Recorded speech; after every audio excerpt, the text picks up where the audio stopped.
नमस्कार, लोकमंच न्यूज देख रहे हैं आप और मैं हूं आपके साथ जावेद अली। वे लगा महंगाई। जी हां, जिस तरह से महंगाई लगातार बढ़ती जा रही है, ऐसे में लोगों का बुरा हाल है। लोगों का पूरा जीवन जो है अस्त व्यस्त हो गया है और जो लोगों के बनते हुए काम थे वो अब लगातार बिगड़ने लगे हैं। ऐसे में चाहे झुग्गी झोपड़ी वाले लोग हों या फिर आम जनमानस, सभी की जिंदगी में त्राही त्राही मची हुई है, क्योंकि जिस तरह से लगातार महंगाई जो है आसमान छूती जा रही है, ऐसे में लोगों का पूरा जीवन अस्त व्यस्त हो गया है। कोविड के चलते लगातार जिस तरह से लॉकडाउन लगा, ऐसे में सभी लोग जो है, जो रोजाना की रोजमर्रा की जिंदगी जीने वाले लोग थे, जो दिहाड़ी मजदूरी वाले लोग थे, उन्हें लगातार परेशानियों का सामना करना पड़ा है। ऐसे में जो उनके घर के हालात थे, जो जीने का उनका जो सहारा था, वो लगातार टूटने लगा। ऐसे में कहीं ना कहीं लोगों का बुरा हाल है। लोगों के जो कामकाज हैं सभी ठप हो गए हैं और महंगाई जो है लगातार बढ़ती जा रही है। ग्राउंड जीरो से हमारे साथ हमारे संवाददाता जुड़ेंगे, उनसे अपडेट लेंगे। फिलहाल जिस तरह से लगातार महंगाई बढ़ रही है, अपने आप में ये एक बहुत बड़ा सवाल है। चाहे यूपी हो, उत्तराखंड हो, कोई भी राज्य हो, लगातार जो जनता है वो परेशान है। ऐसे में आम जनमानस को लगातार परेशानियों का सामना करना पड़ रहा है। तो आसमान लगातार महंगाई जो है वो आसमान छू रही है। ऐसे में महंगाई की मार जो है उससे जनता लगातार परेशान है। लगातार महंगाई बढ़ती जा रही है। एक तरफ चुनावी वादे जो है लगातार खोखले नजर आ रहे हैं। कभी जनता को जो है जिस तरह से चुनावी वादों के लिए उनका मन मौज लिया जाता है, ऐसे में जब वो समय आता है तो जनता साफ तौर पर ये देखने लगती है, ये समझने लगती है कि सिर्फ वो चुनावी वादे थे, खोखले निकले। ऐसे में जिस तरह से परेशानियों का सामना करना पड़ रहा है, कोई साथ देने वाला नहीं है। फिलहाल अगर कोरोना की बात करें तो कोरोना काल में महंगाई लगातार बेकाबू हो गई है। एक तो लॉकडाउन में लोगों की कमाई घट गई, ऊपर से हर दूसरे दिन बढ़ती महंगाई ने जीना जो है मुश्किल कर दिया है। ऐसे में कोरोना काल में हाल ही में जिस तरह की जो रोजी रोटी थी या फिर डेली की दाल रोटी चलने वाली थी, ऐसे में लगातार लोगों को परेशानियां होने लगी हैं। ग्राउंड जीरो से हमारे साथ संवाददाता जुड़ गए हैं, उनका रुख करेंगे और जानने की कोशिश करेंगे।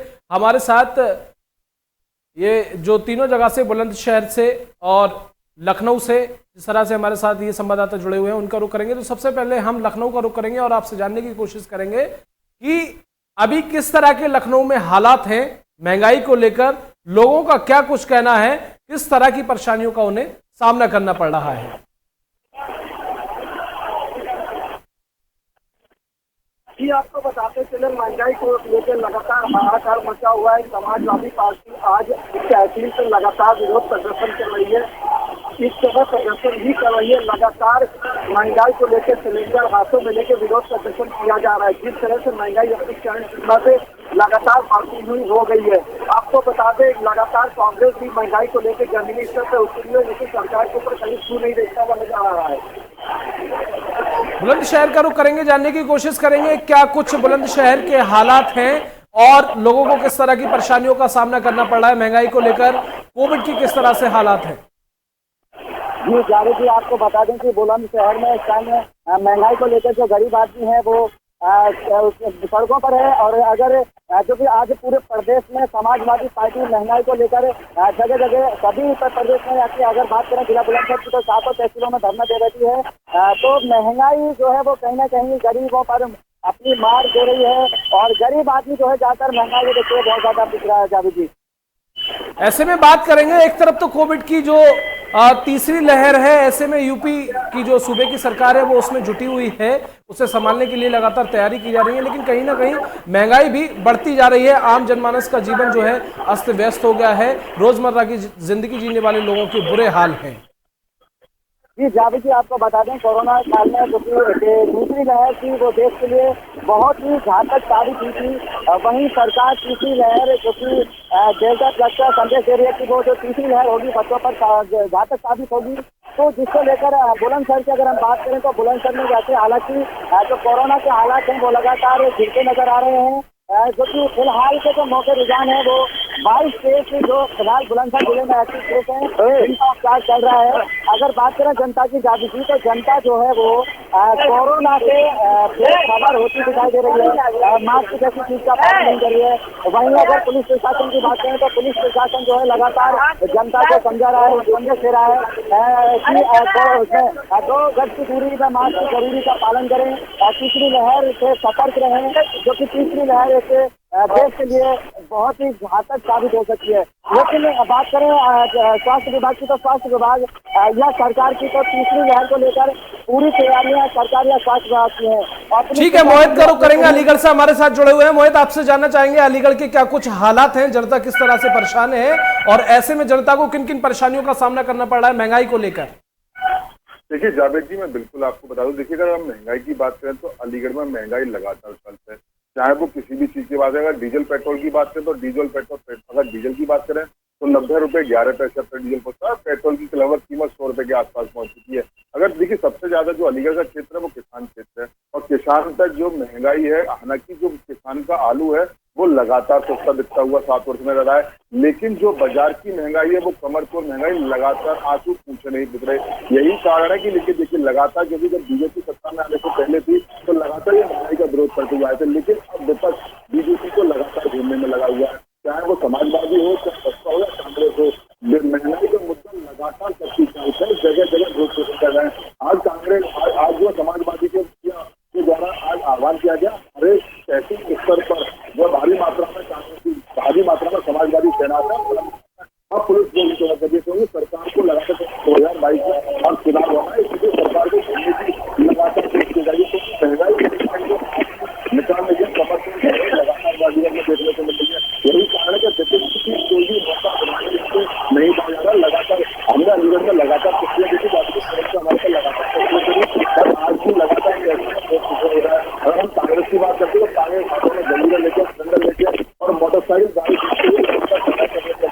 क्योंकि महंगाई की सबसे बड़ी चीज है पेट्रोल डीजल के अलावा जो घर का चूल्हा है, क्योंकि लगातार योजना के तहत योगी सरकार के द्वारा सिलेंडर को दे दिए गए, लेकिन लोग बात है कि आज ईंधन पर रोटी देना पड़ता है। कारण यही है कि पहले तो आज आप जब हो गया और सब्सिडी भी पूरी तरह से लगभग बंद हो गया, 11 के आसपास सब्सिडी आ गई है। तो जो महंगाई में सरकार लाभ करने के बंदर वो लाभ करे कि हमने इंश्योरेंस उठा के तहत लगातार सिलेंडर दे दिया, सिलेंडर हमने बंटवा दिए, गाँव गाँव में हमने ईंधन मुक्त कर दिया। लेकिन अगर जमीनी हकीकत देखा जाती थी तो जमीनी हकीकत आज भी यही है कि ईंधन पर आज काम करने का मजबूर है, क्योंकि कारण यही है कि सिलेंडर का देखिए सबसे बड़ी बात, अगर हम कोविड की बात करेंगे तो सबसे बड़ी अलीगढ़ में राहत यही है कि जो कोविड है वो अलीगढ़ कोविड को पूरी तरह मुक्त हो गया। यानी कि आज की डेट में अलीगढ़ में सिंगल पेशेंट कोई भी कोविड का नहीं है। जो भी कोविड सेंटर बनाए गए थे यथार्थ ओपीडी चालू कर दिया गया है। कोविड हालांकि सैटरडे संडे का लगातार लॉकडाउन अलीगढ़ में चल रहा है और लॉकडाउन के बाद पूरी तरह से स्वागत भी कर रहा है, क्योंकि तीसरी लहर आने की संभावना लगातार जागेगा, क्योंकि जितने भी डॉक्टर से तीसरी लहर आने की संभावना को लगातार बताते हैं। जिसे मद्देनजर रखते हुए अभी जो स्कूल है लगातार बन रहा है, हालांकि धीरे धीरे भिलाई अलीगढ़ में मिला रही है। लेकिन सबसे बड़ी राहत द्वारा एक बड़ी पहल के लिए एक बार चालान भी कराए गए, जो रावत भीड़ के लगातार चल रहे हैं। जिला प्रशासन और राजस्व विभाग पूरी तरह मुस्तैद है, जिसका नतीजा आज अलीगढ़ में देखने को रहा है, जिससे अलीगढ़ आज कोरोना मुक्त हो चुका है। हालांकि लगातार सरकार की कानून है कि 2 गज की दूरी मांग समझ कर लगातार पालन करते रहे, तो अलीगढ़ में देखने को मिला है पुलिस काफी मुस्तैद है। लेकिन कहीं ना कहीं जो लोगों में जागरूक है वो जागरूकता करने का भी कारण यही है, जिस तरीके से कोविड मुक्त हो चुका है। ठीक है मोहित, निखिल का रुख करेंगे, लखनऊ से हमारे साथ बने हुए हैं। निखिल, आपसे जानना चाहेंगे, लगातार कोविड की अब तीसरी लहर भी आने वाली है, ऐसे में ये लहर और ये जो स्ट्रेन है और ज्यादा खतरनाक बताया जा रहा है, ऐसे में किस तरह की जो है तैयारी की जा रही है इस स्ट्रेन के बचाव के लिए, और फिर जब ये स्ट्रेन आएगा फिर से लॉकडाउन की घोषणा हो सकती है। ऐसे में जिस तरह से अभी जो समस्या है महंगाई को लेकर, आगे आने वाले समय में और ये समस्या बढ़ सकती है, इसको लेकर क्या कुछ वहां की जनता का कहना है या फिर जो वहां के वरिष्ठ नेता हैं क्या कुछ उनकी प्रतिक्रिया है?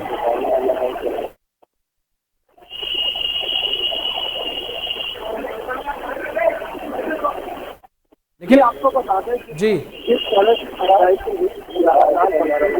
आम जनता क्या करे, उसको तो रोजी रोटी को मजा है। जो रिक्शा चलाते हैं, जो पहाड़ के वासी यहाँ रहते हैं, उनके लिए बड़ी समस्या इसमें देखने को मिली।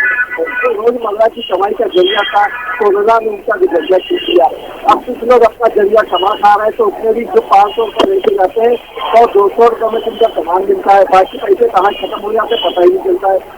लगातार सरकार कह रही है कि महंगाई कंट्रोल हो रही है, कंट्रोल करने की कोशिश कर रही है कि कहीं ना कहीं कंट्रोल होती महंगाई नजर नहीं आ रही है।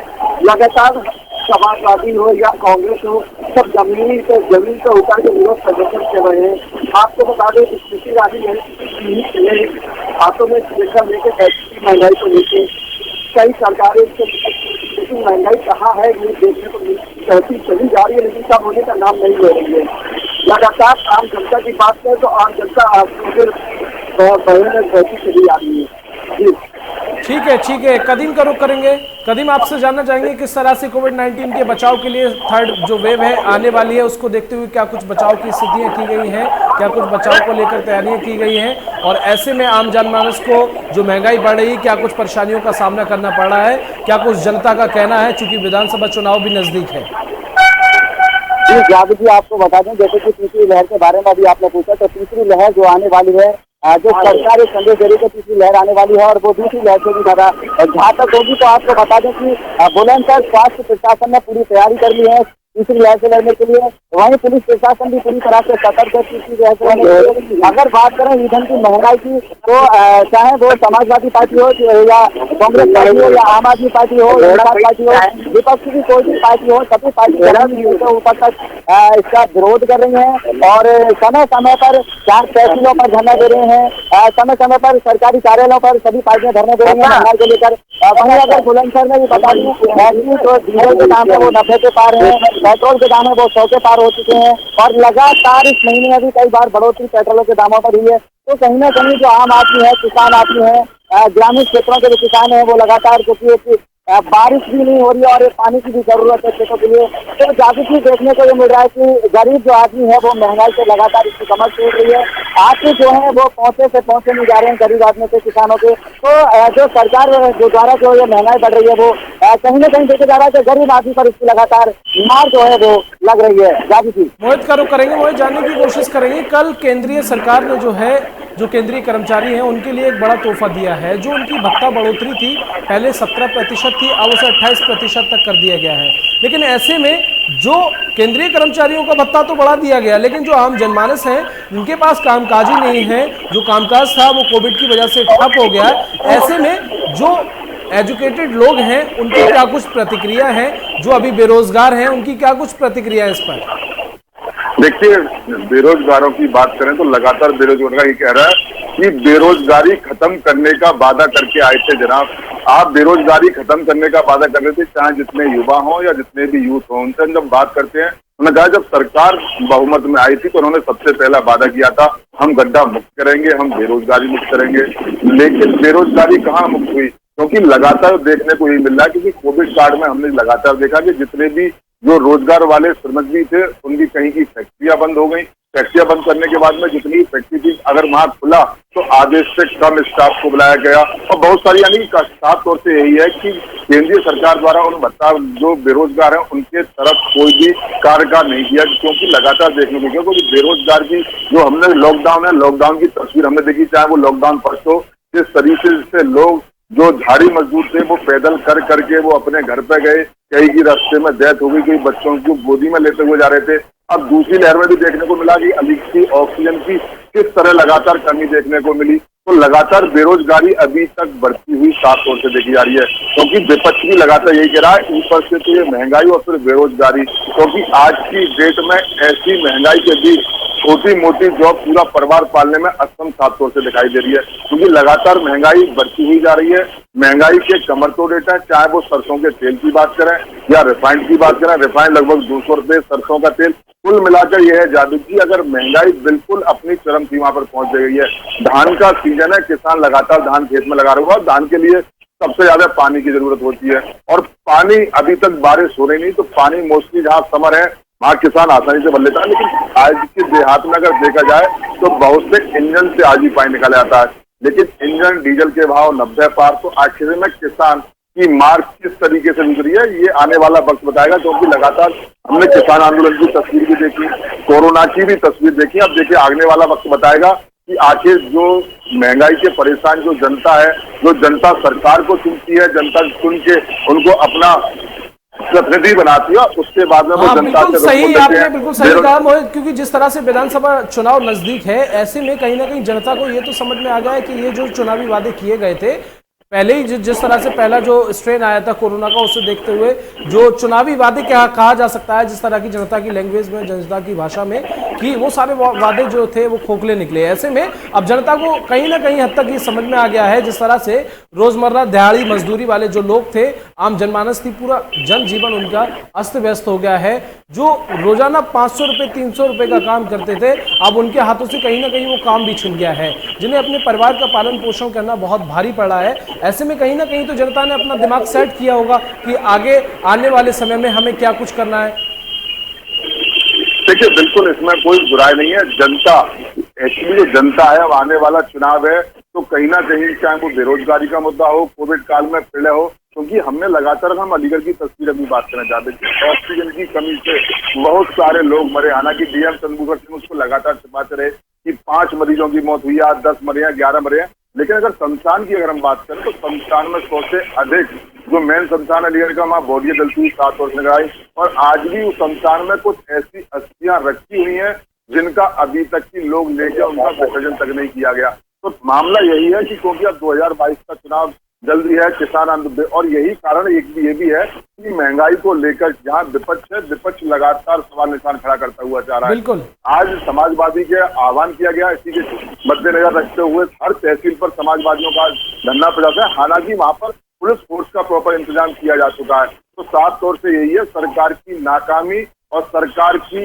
जो कार्य किए गए उसको अब गिनने का और गिनाने का वक्त नजदीक है। समाजवादी के लोग हो, विपक्ष हो, विपक्ष उनकी नाकामियों को गिनाने में लगे हुए हैं। अगर वहीं बीजेपी के लोग हों तो बीजेपी के लोग अपनी अच्छाई बताने में लगे हुए हैं, क्योंकि चुनाव नजदीक है और जनता है, जनता ही अपना प्रतिनिधि चुनकर लगातार करेगी। लेकिन सबसे बड़ी बात बता दूं कि लगातार अलीगढ़ में अब जो ऑक्सीजन है, जितने भी अलीगढ़ के जनप्रतिनिधि हैं वो अपनी अपनी विधायक लगा रहे हैं, जिससे तीसरी लहर की संभावना चल रही है वो कहीं ना कहीं नहीं पड़ जाए। हालांकि देखिए, अब तीसरी लहर सामने जो विशेषज्ञ है वो लगातार तीसरी लहर बताते हुए जा रहा है, लेकिन स्वास्थ्य विभाग लगातार इसमें मुस्तैद है, क्योंकि हमने जाकर कवरेज की और देखा भी है कि 0 साल से लेकर 1 से लेकर 5 से लेकर 8 और लगभग 12 से लेकर 15-16 साल तक और 18 साल तक के बच्चों को जिनका कोविड टीका नहीं लगा है, उनके लिए बाकायदा कोविड टीक बांटी जा रही है।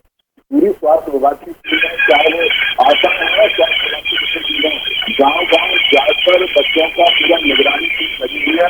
लगातार निगरानियां चल रही है कि कोई भी बच्चे को किसी तरह की परेशानी है, क्योंकि गर्मी का माहौल है और ऊपर से इस माहौल में अक्सर देखा जाता है कि डायरिया जैसी लगातार बीमारियां देखने को मिलती हैं। इसी के मद्देनजर क्योंकि तीसरी लहर आने की भी संभावना है, इधर गर्मी का पूरा प्रकोप, तो लगातार स्वास्थ्य विभाग की गाँव जाकर पूरी लिस्ट मेंटेन की जा रही है ताकि तीसरी लहर की जो प्रभावी संभावना है वो कहीं ना कहीं ढीली हो जाती है। इसी के मद्देनजर सरकार भी लगातार करती आ रही है कि 2 गज दूरी, मास्क जरूरी, आप पालन करिए। लेकिन कहीं ना कहीं जहाँ धार्मिक संस्थान लगातार सरकार के द्वारा खुल रही है और लगातार वहां पर भीड़ देखने को मिल रही है, तो कहीं ना कहीं लोगों को जागरूक होने की जरूरत है। जागरूक होने के साथ साथ में लोगों को समझना पड़ेगा कोविड का कहर सबने देखा है, फर्स्ट लहर हो, सेकंड लहर हो, तीसरी लहर की संभावना। तो मेरा मानना यही है कि लोगों को कहीं ना कहीं अब जागरूक होने की बहुत जरूरत है। लेकिन देखिए, अब सरकार आएंगी जाएंगी, लेकिन जो अपने परिवार को बचाने के लिए लोग जागरूक रहे, स्वस्थ रहे, ये सब लोगों को अपने आप में समझना पड़ेगा। और लगातार जो महंगाई की मार की अगर बात करें तो महंगाई की मार साथ में आसमान पर छू चुकी है, तो लगातार विपक्ष जो है पूरी तरीके से सरकार। ठीक है मोहित, निखिल का रुख करेंगे। बिल्कुल मोहित, आपने बहुत अहम शब्दों में अहम बात कही।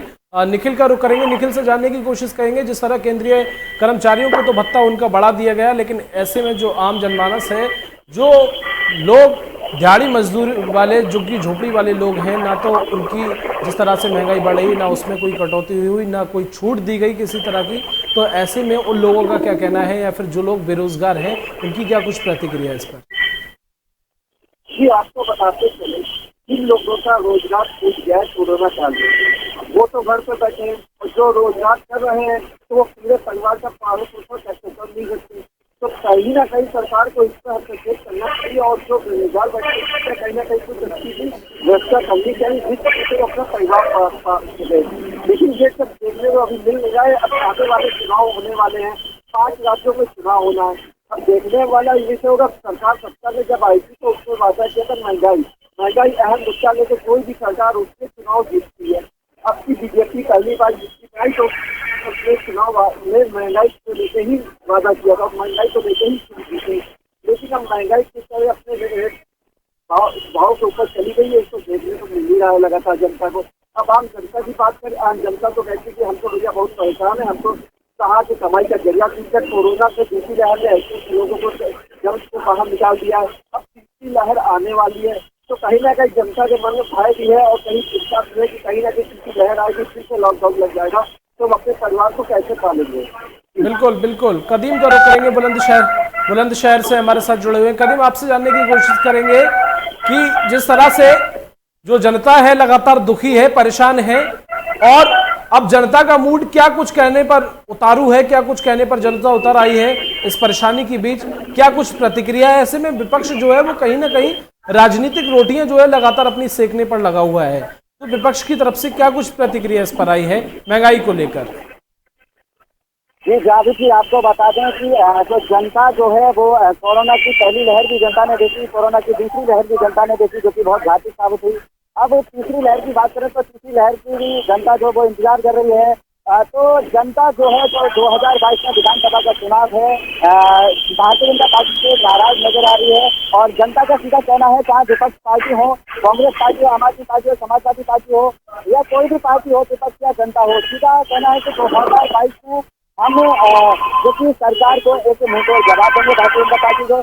तो जो कि ये वजह रही मुंहतोड़ जवाब देने की वो यही रही कि कहीं ना कहीं जनता की जो आम जनता है वो महंगाई को लेकर या रोजगार को लेकर कहीं ना कहीं वो पिछड़ी नजर आई और लगातार कोरोना काल में जो गरीब लोग थे वो कहीं सड़कों पर मर रहे हैं, कहीं भूखे प्यासे 100 किलोमीटर 200 किलोमीटर दूर तक का पैदल सफर कर रहे हैं। और गरीब जनताओं की जो अपने मुल्क से दूसरे मुल्क में जाकर, दूसरे प्रदेशों में जाकर, दूसरे राज्यों में जाकर वो मजदूरी के लिए जो गरीबी रेखा के लोग पहुंचे और कोरोना काल में उनको जो लॉकडाउन लगा उसमें खाने पीने की जो एक अव्यवस्था बनी, उसको देखते हुए अपनी मजदूरी दिहाड़ी तक छोड़ है वो जो 100-200 रुपये महीने दिन के कमाने वाले लोग थे, जो गरीबी स्तर के थे, वो उनके सामने बहुत बड़ी चुनौतियां थी कोरोना काल में।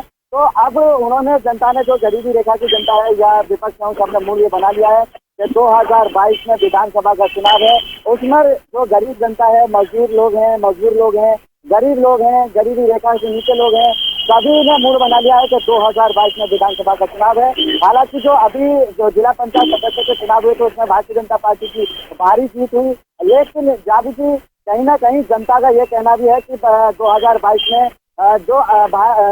जो जिला पंचायत अध्यक्ष हैं वो वोट डालने जाएंगे, लेकिन उनके वोटों से सरकार नहीं बनेगी।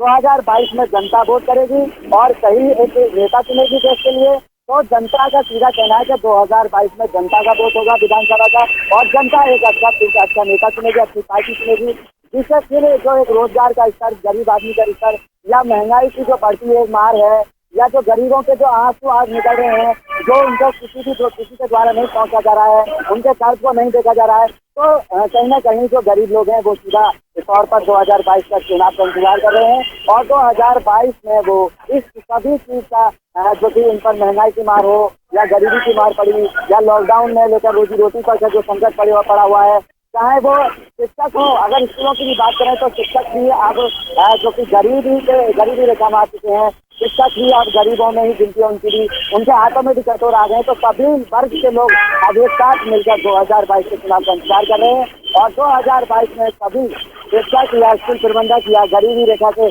किसान हो, मजदूर हो, सभी 2022 में विधानसभा के चुनाव में इनको जवाब देने के लिए तैयार हैं। जावेद जी ठीक है, मोहित का रुख करेंगे। मोहित, जानने की कोशिश करेंगे, विधानसभा चुनाव तो नजदीक है, ऐसे में कहीं ना कहीं चाहे असदुद्दीन ओवैसी की पार्टी हो या आम आदमी पार्टी हो, ये लगातार नई पार्टियां अब यूपी में कहीं ना कहीं दस्तक देने लगी हैं, बाजी मार दी है इन पार्टियों ने। ऐसे में लगातार जो है चुनावी वादे किए जा रहे हैं। अब चाहे समय आने पर ये चुनावी वादे पूरे हो या ये भी खोखले साबित हो, लगातार विपक्षी पार्टियों की तरफ से जो है नई तरह की स्कीमें, नई तरह की योजनाएं गरीबों के लिए, बेरोजगार लोगों के लिए निकलकर सामने आ रही हैं कि आपको ऐसी महंगाई से नहीं झेलना पड़ेगा। ऐसे में जनता का क्या कुछ मूड है या फिर जो बीजेपी सरकार है उसके वरिष्ठ नेताओं की क्या कुछ प्रतिक्रिया इस पर?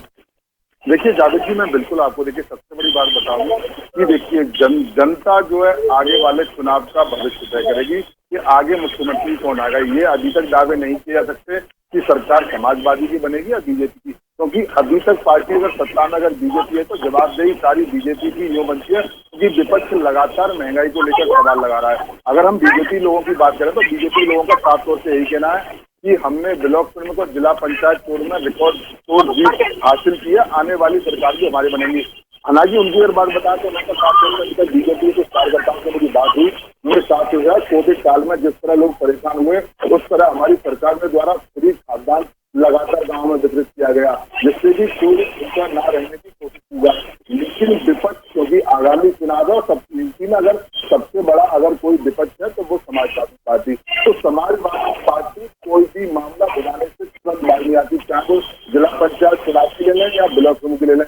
हालांकि बीजेपी ने जीत तोड़ के साथ वहां पर प्रचंड जीत हासिल की है, लेकिन समाजवादी के द्वारा ना रिकॉर्ड तोड़ से वहां पर प्रदर्शन भी किया गया। तस्वीरें हमको रातों पूरे देश में लगातार अतीति नहीं हुई है, क्योंकि मामला यही है, चुनावी साल है, चुनावी साल में विपक्ष लगातार कोई भी मौका बनाने नहीं देता। अगर कोई भी अगर सरकार द्वारा कोई भी अगर नीति जारी की जाती है महंगाई पर, तो चाहे वो अब नियंत्रण कानून ला रहा है, चाहे वो सीए एनआरसी, लगातार जो कोई भी सरकार के द्वारा वो कानून लाएगा उसको लेकर विपक्ष लगातार मुद्दे उठाता रहा। किसान आंदोलन में लगातार किसान आंदोलन के विपक्ष ने लगातार बढ़ करके भाग दिया। यही कारण है कि किसान आंदोलन में जो जी का जान डालते, तो विपक्ष लगातार किसान आंदोलन में जी जान से चलता रहा। तो अब जो सरकार आने वाली है, क्योंकि चुनाव है 2022 का चुनाव है, जनता आज की डेट में इतनी जागरूक है, वो अपने साथ हुए अत्याचार, अपने साथ हुई क्या उसके साथ अच्छा किया गया, क्या उसके साथ बुरा किया, रोड का वादा किया, रोड बने या नहीं बने, बिजलियां घर घर पहुंचाने का वादा किया था, बिजली घर तक पहुंची नहीं पहुंची, घटना हुआ नहीं हुआ। क्योंकि देखिए बीजेपी के लोग अपनी तारीफ के लगातार पुल बांधते जा रहे हैं। हमारी बात हुई अलीगढ़ के सांसद सतीश गौतम से जब हमारी बात हुई तो उन्होंने साफ तौर से कहा कि हमने defence corridor, mini airport, Maharana Pratap की बस्ती, यानी कि तमाम अपनी काबिलियत लगातार गिनाते हुए साथ होता है। अगर हम समाजवादी के लोगों से बात कर रहे हो, समाजवादी का साफ तौर से क्या अलीगढ़ स्मार्ट सिटी हो पाया? कि बिल्कुल अलीगढ़ स्मार्ट सिटी नहीं हो पाया। कहीं रोड नहीं है, कहीं बिजली नहीं आई थी। देखिए लगातार जहाँ की जमीनी हकीकत पर हम रिपोर्टर लोग जाते हैं, वहाँ देखते हैं, तब पता जाकर चलता है कि सरकार के वादे क्या हुए और सब वादा खिलाफी क्या हुई। तो देखिए चुनाव नजदीक आने वाला है, चुनाव नजदीक के हाथ में जनता अब देखना होगा किसके सर पर ताज बनाएगी। ये तो 2022 का चुनाव क्लियर करेगा, लेकिन विपक्ष और पक्ष लगातार जनता को मनाने और रिझाने के लिए जीत को कोशिश कर रहा है। याद ठीक है, निखिल का रुख करेंगे। निखिल, आपसे जानने की कोशिश करेंगे, कहीं ना कहीं इससे बढ़ती महंगाई के बीच किसानों को भारी नुकसान हुआ है, किसानों की फसलों को भारी नुकसान हुआ है, उन्हें उचित रेट नहीं मिल पाए, ऐसे में कहीं ना कहीं किसानों का जो मन है वो फीका पड़ गया है। आपको बता दें इस तरह किसानों का नुकसान भी हो रहा है। हालांकि किसान लोग कुछ धरने की वजह लगातार किसान बिल के विरोध में, तो कहीं ना कहीं किसान की खेती से भी फर्क पड़ रहा है। अधिकतर किसान बॉर्डर पे धरने पर बैठा हुआ है और किसानों की खेती को लेकर इस समय काफी चर्चाएं हो रही है कि उनको महंगे भत्ता भी रेट बढ़ा दिए गए हैं कि किससे उसका रोजगार बढ़ेगा, आय दुगनी करने के वादे किए गए हैं। लेकिन कहीं ना कहीं वादे कितने उस समय दिखते कहीं नजर नहीं आते। कई किसान जाते हैं अपने अनाज बेचने के लिए, तो कहीं ना कहीं उसके साथ पैसे कलेक्शन की भी बात सामने आज देखने को मिलती है। अब देखना यह है कि सरकार कितना किसानों को पक्ष में खड़ी होकर उनके वादे पूरे करती है। लेकिन आपको बता दें कि लगातार सरकार कहती है महंगाई को लेकर हम जहाँ पहले 30 किलोमीटर सड़क करती थी, आज 35 किलोमीटर सड़क पड़ने कर ली है। लेकिन आपको बता दें सरकार जनता का जो रोड का पेश नहीं जाता है, उसका पेश आवाज से बोलता है। तो कहीं ना कहीं सरकार को जनता के पक्ष में सोचना चाहिए कि आने वाले चुनाव भी है, जनता चुनाव के कई वादे होते हैं, बहुत वादे पूरे किए जाएंगे, लेकिन कहीं ना कहीं जब शिक्षा में सरकार आ जाती है तो वादे कहीं ना कहीं पर जाते हैं। जी कदीम का रुख करेंगे। कदीम, कहीं ना कहीं इस बढ़ती महंगाई में किसानों पर भी भारी प्रभाव पड़ा है, उनकी फसलों पर भारी प्रभाव पड़ा है, उनके दरों पर जो उन्हें रेट मिलते थे उन पर भारी प्रभाव पड़ा है। ऐसे में जो किसान हैं, जो किसान के आला अधिकारी हैं, जो बुलंदशहर के अंदर किसान नेता हैं, जिन्होंने पूरा जिम्मा ठान लिया था, ऐसे में क्या कुछ उनकी तरफ से प्रतिक्रिया निकल कर आई इस बढ़ती महंगाई को लेकर जो भारी उन्हें नुकसान हुआ है? जी जावेद जी, आपको बता दें किसान जो कि बात अगर किसान की करें बुलंदशहर के किसान की, तो यहाँ पर बुलंदशहर का किसान लगातार जो पिछले कई दिनों से जो धानों की खेती है वो कर रहा है, धानों की खेती लगाने का प्रयास कर रहा है। लेकिन बढ़ते जो डीजल के बढ़ते दामों को लेकर देखते हुए किसान ने जो धान की खेती भी करनी कम कर दी है। और वहीं अगर आला अधिकारियों की बात करें तो लगातार किसान जो है, किसान यूनियन भी बनी हुई है बुलंदशहर के अंदर, बल्कि प्रदेश के अंदर यूनियन बनी हुई है। और वो प्रदेश स्तर पर जगह जगह हर तहसील में, हर जिले में जो कि बढ़ती महंगाई को लेकर प्रदर्शन भी कर रही है यूनियन, और ज्ञापन भी दे रही है आला अधिकारियों को कि डीजल के या पेट्रोल के बढ़ते दामों को कम किया जाए, या जो गैस के दाम है। चलिए फिलहाल आप तीनों मेहमानों का इस मुद्दे पर जुड़ने के लिए, ग्राउंड जीरो से अपडेट देने के लिए कि उत्तर प्रदेश में बढ़ती महंगाई के क्या हालात हैं, लोगों के क्या हालात हैं, लोगों के जीवन किस तरह से अस्त व्यस्त हुए हैं, आप तीनों मेहमानों का बहुत बहुत शुक्रिया। तो तीनों हमारे संवाददाता लखनऊ से हमारे साथ, बुलंदशहर से हमारे साथ, अलीगढ़ से हमारे साथ, तीनों जगह से तीनों संवाददाता जुड़े हुए थे। उन्होंने ग्राउंड जीरो से पल पल की अपडेट के साथ बढ़ती महंगाई को लेकर वो जनता का मूड क्या है, जनता किस तरह से परेशान है, उसे किस तरह की परेशानियों का सामना करना पड़ रहा है, और जनता आने वाले विधानसभा चुनाव में भी जनता का कैसा मूड है, वो सारी चीजें लोकमंच न्यूज पर उन्होंने बयां की, वो सारी चीजें अपडेट के साथ दी। फिलहाल के लिए इस चर्चा में बस इतना ही। नमस्कार।